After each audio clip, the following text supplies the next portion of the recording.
Apakah orang yang tidak dapat membaca dan menulis itu bodoh? Tidak, justru sebaliknya. Sejak zaman dahulu, orang yang pintar atau orang yang cerdas di masa lalu tidak pernah membaca dan menulis. Karena membaca dan menulis adalah kegiatan untuk orang-orang yang bodoh. Oke boys, kita gejebur. Manusia diketahui mulai membaca dan menulis sekitar 5.000 tahun yang lalu ketika sistem tulisan mulai dikembangkan di wilayah Mesopotamia, yaitu wilayah yang kini berada di sekitar Irak.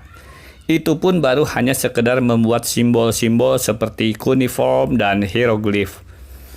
Sementara kertas baru ditemukan di Cina di tahun 105 Masehi dan alat cetak ditemukan 400 tahun kemudian, yaitu pada tahun 500-an. Itu artinya, peradaban besar di masa lalu, bangunan besar dan bersejarah seperti piramida Mesir, Kolosium, dan lain-lain dibuat sebelum manusia aktif membaca dan menulis.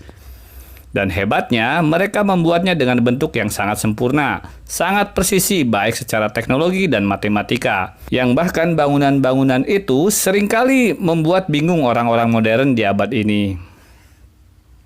Bagaimana cara mereka membuatnya masih menjadi pertanyaan yang tak terjawab para manusia cerdas yang bisa membaca dan menulis di abad modern. Sebenarnya manusia pertama kali menulis bukanlah untuk tujuan pendidikan atau kegiatan belajar mengajar.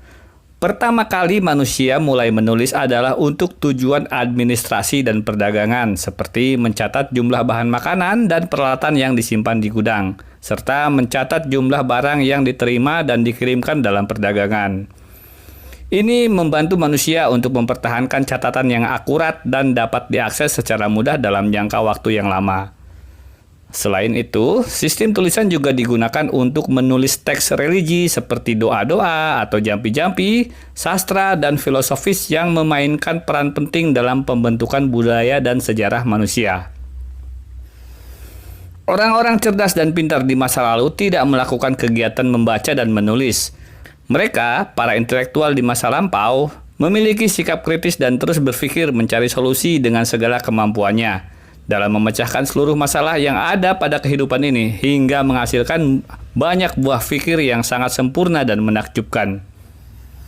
Dan di era kuno, kegiatan membaca dan menulis itu diperuntukkan bagi orang-orang yang kurang cerdas, yang tidak mengerti hal-hal yang sederhana, atau orang yang lemah secara ingatan, sehingga dibuatkanlah catatan tulisan untuk memperkuat ingatannya.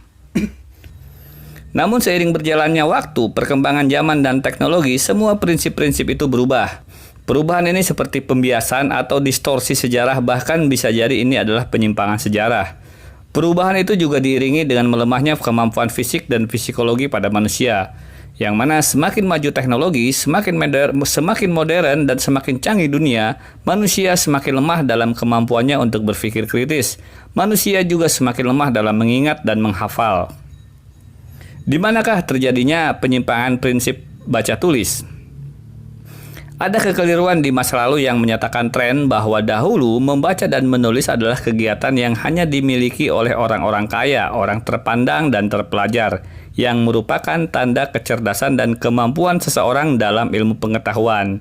Disinilah kekeliruan itu dimulai. Karena sebenarnya, kemampuan membaca dan menulis bukanlah indikasi atau tanda seseorang itu pintar atau cerdas. Dan baca tulis bukanlah sekedar minat baca seperti yang digaungkan manusia abad ini. Sejatinya, membaca dan menulis adalah untuk menjadikan manusia berpikir kritis dan memiliki kemampuan analisa dan mengolah informasi dengan baik. Dan tidak dapat dipungkiri bahwa kegiatan membaca dan menulis adalah kegiatan orang-orang yang bodoh. Oke boys, terima kasih sudah menyaksikan video ini and goodbye.